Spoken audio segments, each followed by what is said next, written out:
I just had to be the lead. I had to write the checks and Dad would sign them. I had to fill out the forms.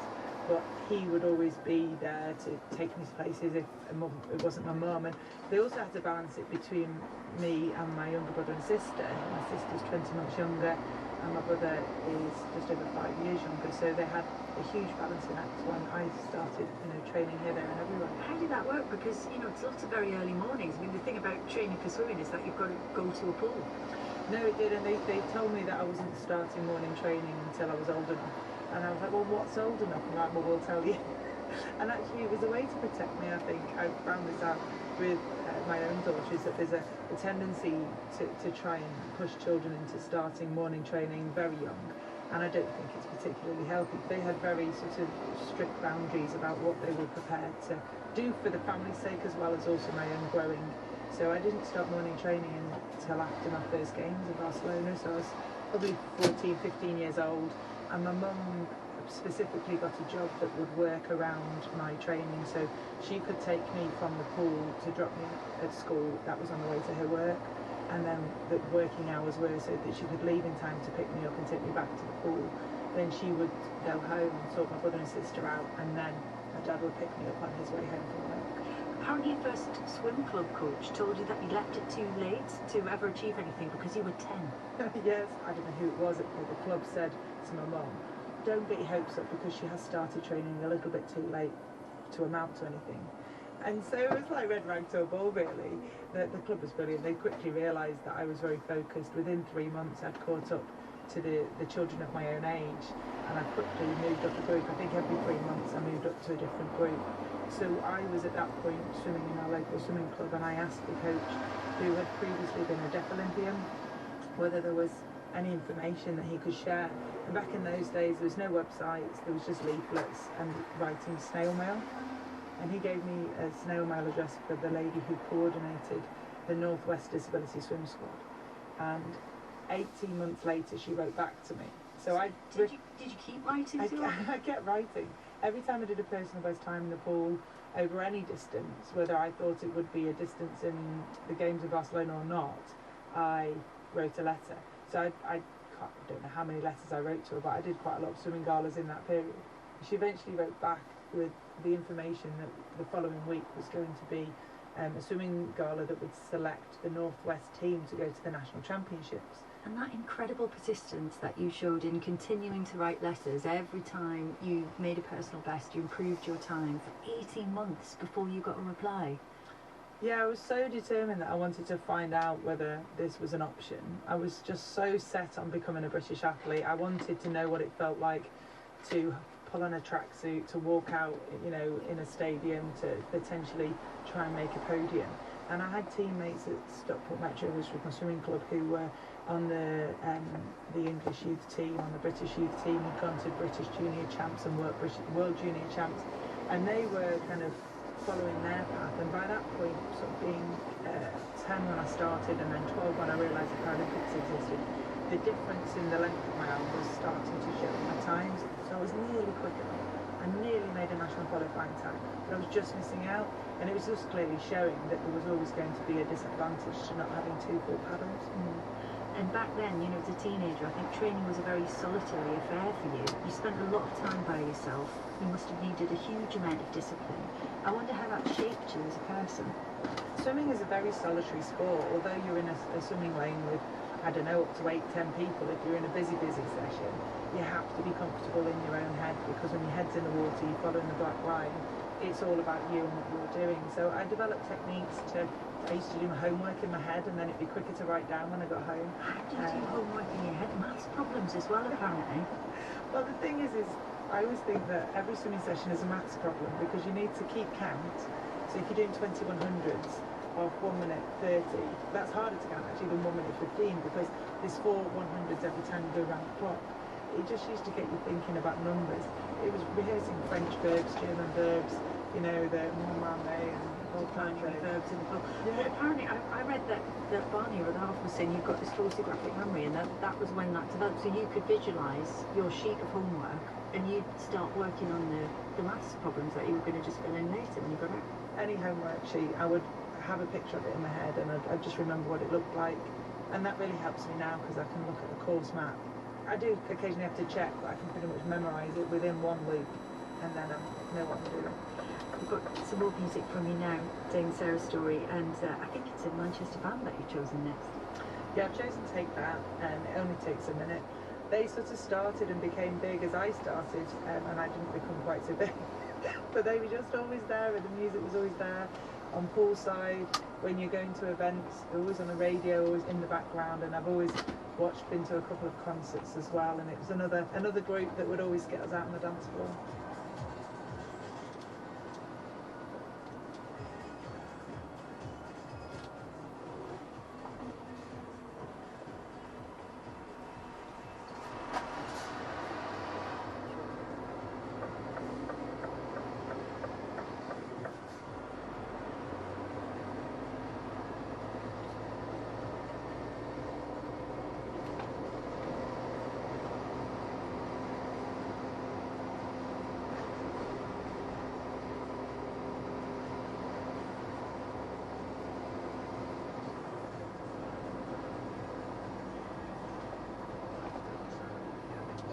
People got elected, but 25 years, you don't think you can actually... No, I'm just saying, there's a lot more than the last election. I mean, there's a lot, you can't seriously think of Ed Secretary that there aren't a lot of MPs deciding to call it a day. Well, as I say, actually, interestingly, and I have taken the time to look at the figures in a bit more detail, on average, at the end of a full 5 years, remember the last Parliament was only 2 years, so of course you're going to have more after a full 5-year Parliament, so that's different from one thing. But you would say it's not particularly unusual. Would you say your colleagues stick around because the future is going to be great? Yeah, I'd say it's an overwritten story, and I think that anyone who thinks that the election is in the bag, and the person who thinks that most, of course, is Keir Starmer, is taking the public for granted and taking everyone for fools. We have a democracy and an election to get through first. Grant Shapps there, the Defence Secretary, Tory MP, of course, for Welling. Hatfield saying he, unlike at least quite a few of his colleagues, and I think he would accept actually with the figures that there are quite a few of his colleagues, he is sticking around for the general election. Who knows, maybe he'll be leader after the next election. We'll have to wait and see. Lots to get through in terms of what he said in that interview about Ukraine, about Israel, about Georgia, and about infected blood. If you have any thoughts on any of those things, especially infected blood, and we are going to be talking to a victim of that horrendous scandal a little bit later in the show. Want your thoughts? 0345 60 60 973, text 84850, and we'll be talking to getting the thoughts on all of that and more with our eminent and august political editor here on LBC, Natasha Clark. For now, though, Lewis Goodall here on LBC. Sunday with Lewis Goodall on the site. It's 10:23. This is LBC. Ben Kentich, Monday to Friday from 4 p.m. How many speeches, how many articles, how many interventions Rishi Sunak desperately trying to find a way to cling on to power? We found out his latest tactic. It is, in a word, fear. An attempt to basically terrify the country into voting for the Conservatives to have another 5 years in power. Ben Kentich. With Enterprise, experience more with a rental car and unlock your summer getaway. LBC. The Toyota BZ4X isn't just any all-electric SUV. It's powered by 25 years of Toyota electrified experience and comes with a free home wall box with standard installation included.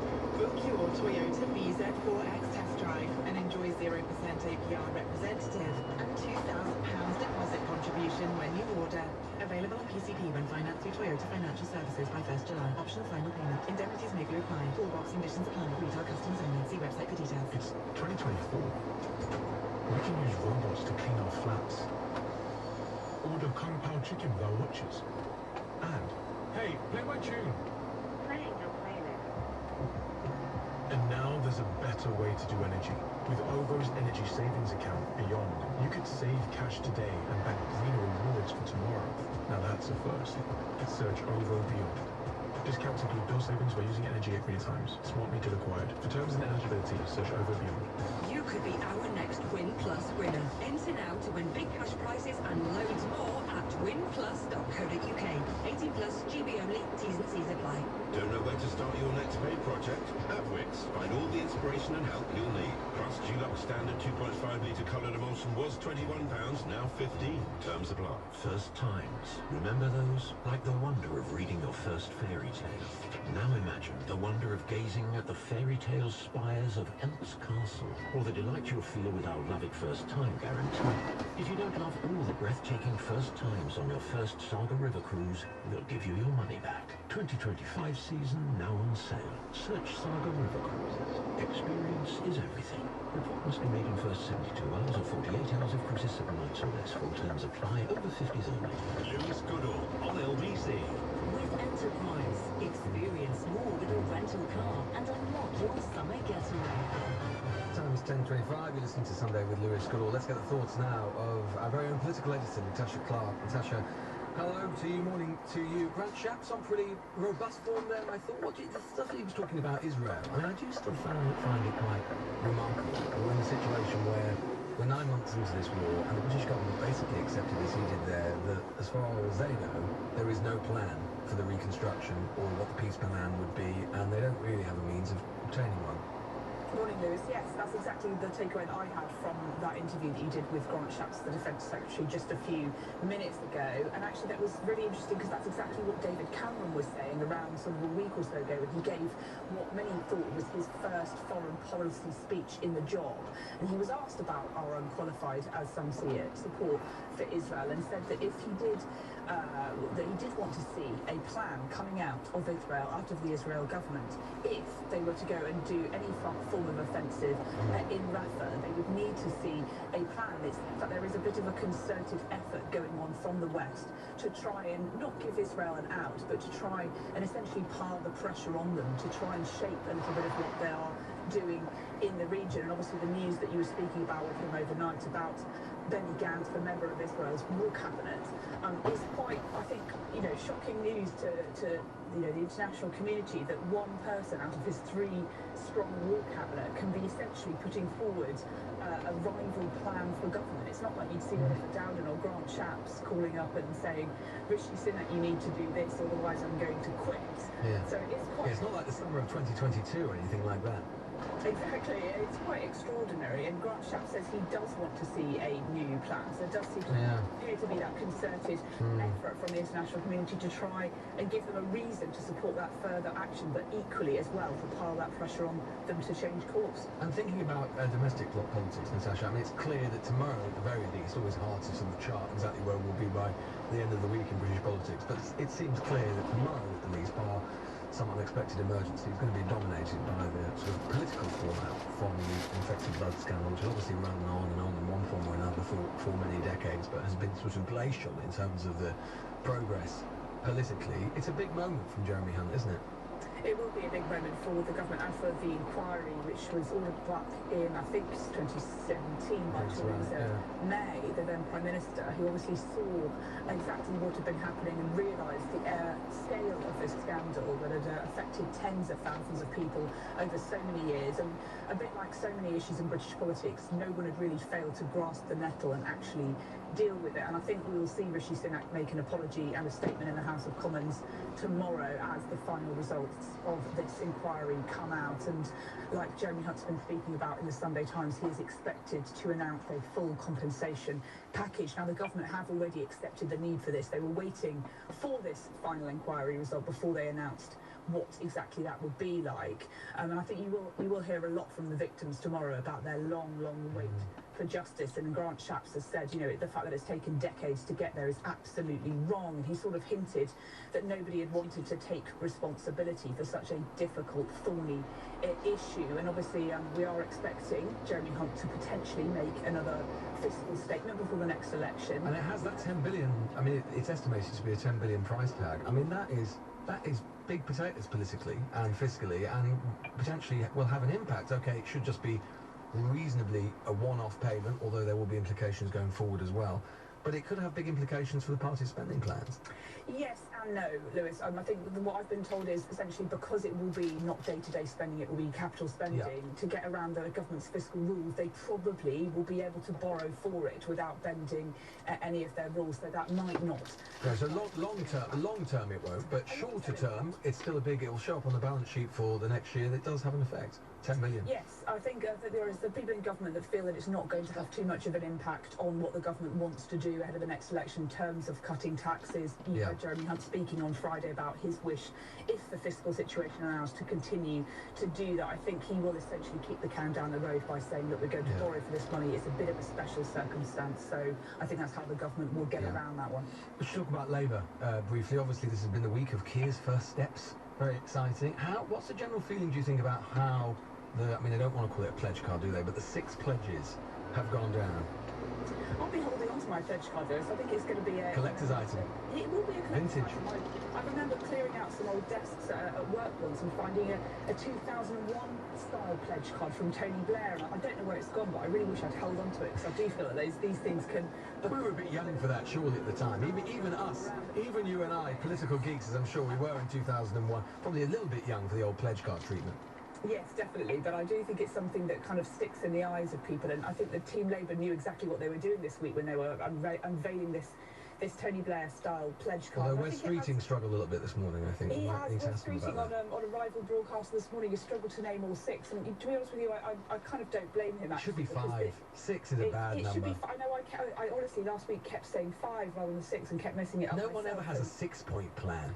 Well, yes, exactly. And antisocial behaviour, as important as it is, has not really been something that the Labour Party have focused on as much recently. And obviously putting things like stopping, or they're not stopping the boat, sorry, their border commands at the front of their electoral offering, I think it will help to really narrow down what the Labour Party are trying to do, and they'll be able to point to these 6 steps as something very tangible. But there will be a lot of people saying we're still waiting for that devil in the detail from Sir Keir Starmer, from the Labour Party, before we can make our cross in the box. It's a good first step towards the first steps, but I think a lot of people will be asking for more. Natasha Clark there, LBC's political editor, giving us her thoughts on the developments of the morning and the politics of the week to come. You're listening to Sunday with Lewis Goodall on LBC. Coming up. I don't think about none of his grandchildren, great-grandchildren, never will. You know, so personally, no matter what reports say, he can never change, and I think that's the thing about him. That was Scott Corns, who lost his father and 3 uncles after they were infected with HIV and hepatitis C. Now the government promised a compensation package for those impacted by the infected blood scandal. We will be joined live by Labour's Shadow Health Secretary, Wes Streeting, right after this. For now, though, it's at 10:32. Let's get the very latest LBC News headlines with Jenny Barsby. The Defence Secretary Grant Shapps has told LBC this morning he agrees that the Israeli government must come up with a strategy for Gaza. His comments come after one of 3 Israeli royal cabinet members, Benny Gantz, said he'd quit unless the Prime Minister adopts a new plan. A victim of the infected blood scandal has accused the government of a sinister move for revealing the compensation package a day before a final report is published. Tens of thousands of people were infected with contaminated blood or blood products between the 1970s and early 1990s.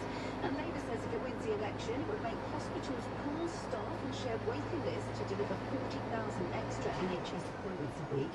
Under the plans, hospitals would also run evening and weekend surgeries. LBC weather, warm and sunny for most of us, cloudier in the north, a high of 24 degrees. This is LBC. Join the nation in cinching it. Buy your perfect car online and get first-class assistance from start to finish. Your new car, madam, will friendly customer service available 7 days a week. Hello, this is Cinch. How can I help you? An expert walkthrough of your new car when it's delivered. And a fat-free 14-day money-back guarantee. Hardly surprising, Cinch is rated excellent on Trustpilot. So join the nation in absolutely cinching it. Search Cinch and buy your next car today. So I used to commute back to Stockport. I went back to live at my mum and dad's, although I kept my house in Leeds. I would stay at my mum and dad's if I had a morning session, do my morning training from 5:30 till 8. I'd then commute over the motor across to Leeds, do my lectures. I'd be in Leeds 10 till 2, and then I would go back to Stockport for a 4:30 session in the afternoon. What kind of rest were you getting at this point? None. I was just so on edge all the time. I was just running on adrenaline. I managed to maintain that schedule. I did a lot of sleeping at weekends for probably the first half of my second year. But as I got into 1998, I realised I was, really running on empty. And then by the October of 1998, when I was going to the World Championships in New Zealand, I was really quite poorly, but I didn't really want to admit it. So I, basically developed chronic fatigue syndrome, and I raced at the World Championships in New Zealand. And it got to the point where I was so unwell that I wasn't able to use the lift. My ears were affected by the virus, and if I went in the lift, I got really unsteady and I'd fall over, and everyone was laughing at me. Like Going, vertigo. But I'm really no idea. I was also unable to wake up, so I would fall asleep and I'd fall into really deep sleep, but I would be dreaming of falling, but then I would try and wake up and I'd feel like I was paralysed to the bed. And my roommate would be trying to wake me up. She said, "You're screaming, Zoe, you're screaming, you're having a nightmare." I'm like, I don't know. And my mum took me to Northwick Park where the British Olympic Medical Centre was, and they did some tests and they did some heart tests, and they said, "You're very unwell, and if you don't stop, this virus will attack your heart and you'll end up with myocarditis.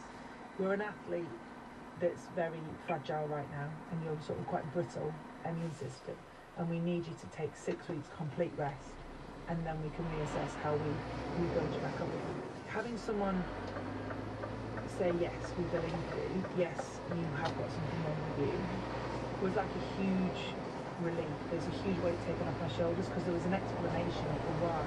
Because previously I just thought I was unfit. I wasn't swimming fast enough, I wasn't racing fast enough, I wasn't functioning properly, and I just thought that I was unfit. So I trained more, and that was the worst thing I could have done. So how long did it take to come out the other side of it? Probably 4 years in total, if I kind of look back. But in the process, I was like, well, what can I do? And I've been training on a bike and the periods of time where I was out of the water.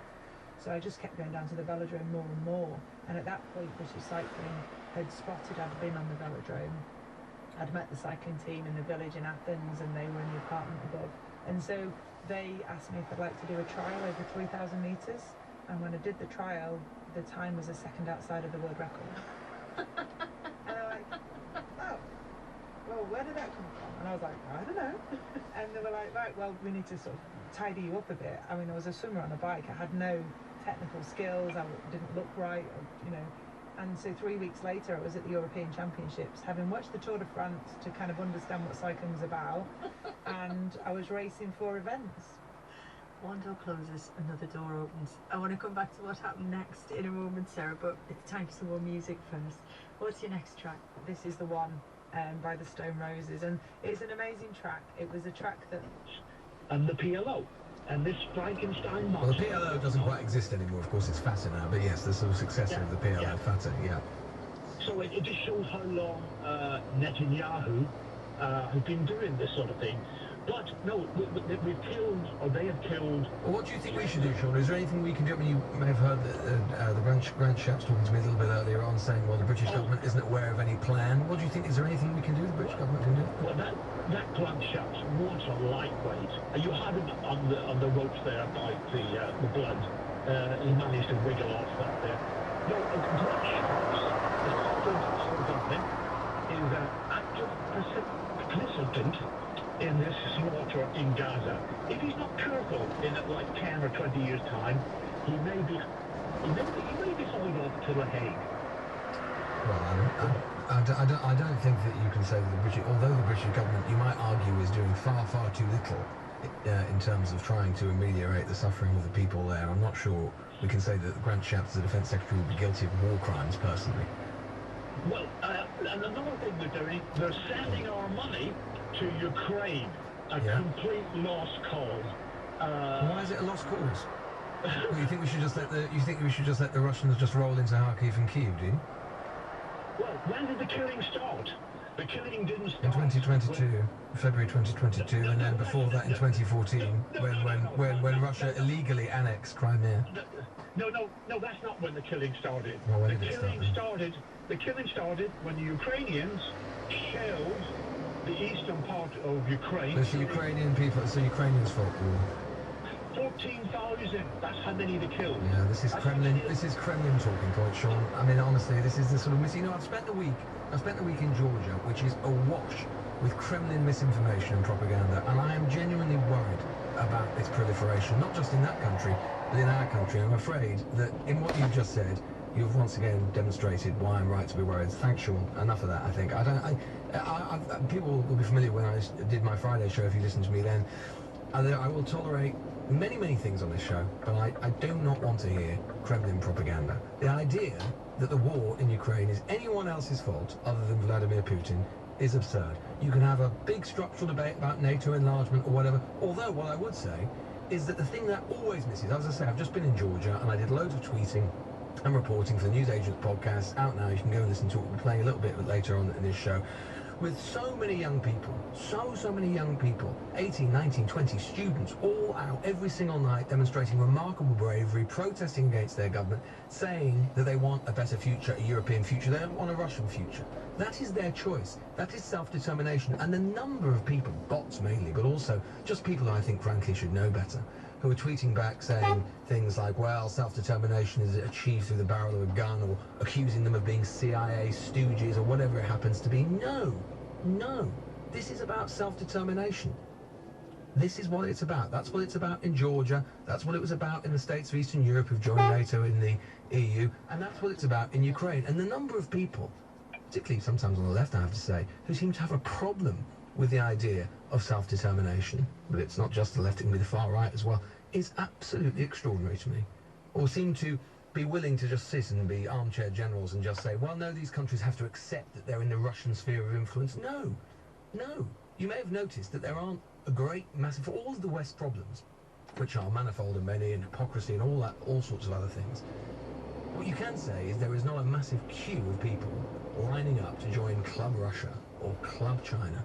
And for all of the West problems and all the problems of liberal democracy, that does tell its own tale. And I find it extraordinary, the number of people who simply aren't willing to recognise that or see it. We'll get more thoughts on that a little bit later on, though. We should return to domestic politics, though. And of course, Wes Streeting, Shadow Health Secretary and Social Care Secretary, we should say, Labour MP for Ilford North. We said he was coming, and indeed, he joined just now. Wes, have you been off learning your 6 pledges?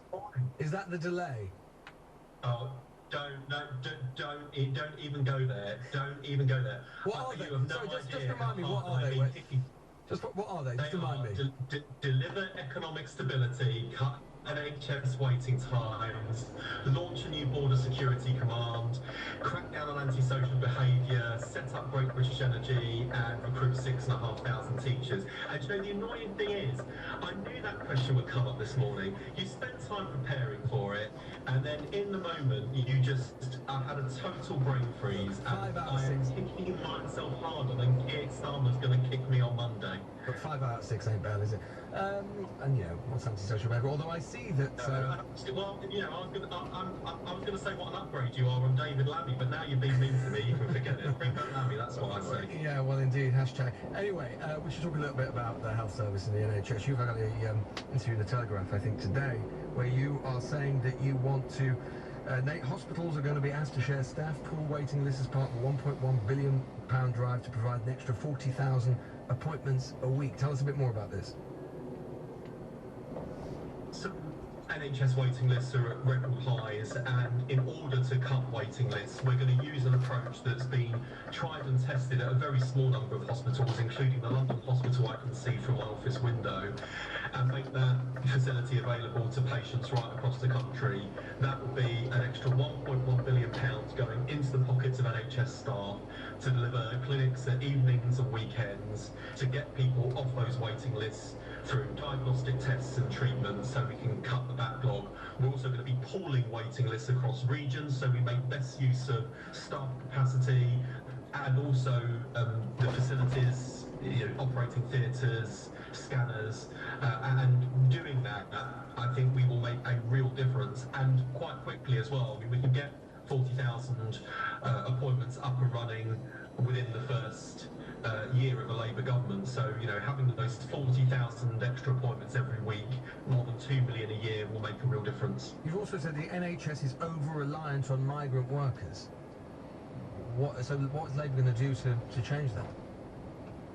We're going to deliver the biggest expansion of NHS staff in history, so we start training our own homegrown talent and reduce reliance on overseas migration for a few key reasons. I mean, firstly, we are recruiting as a country from red list countries that are identified by the World Health Organization as having real shortages, so I think that is unethical and immoral, actually. Secondly, we are turning away thousands of straight-A students from studying medicine at university, which seems crazy and unfair to them. And thirdly, there is a global shortage of healthcare workers. So in terms of thinking about Britain's long-term security, in terms of health and care workforce, we shouldn't assume that that pool of international workers will always be there to draw on, because there is a global shortage. And so to make sure we mitigate against that risk, I want to make sure we're training our own homegrown talent. The NHS will always have an international workforce, and I'm proud of the fact it does actually, but we've got to make sure we're getting the proportion right. Do you think that, in general, migration is too high?